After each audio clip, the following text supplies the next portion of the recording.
হেরার গুহায় তোমারি ধ্যান, আসমান থেকে নামে আল কোরআন। ভাঙলো সবার ভুল তোমারি পরে, আসলো কোরআনের ছায়া তোলে।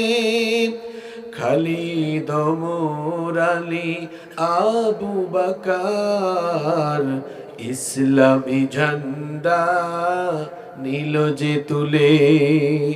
আল আমিন তুমি ছিলে যে সদা, সকল মানুষের তরে। হে রাসূল তোমাকে ভুলি আমি কেমন করে। হে রাসূল তোমাকে ভুলি আমি কেমন করে। হে রাসূল তোমাকে ভুলি আমি কেমন করে।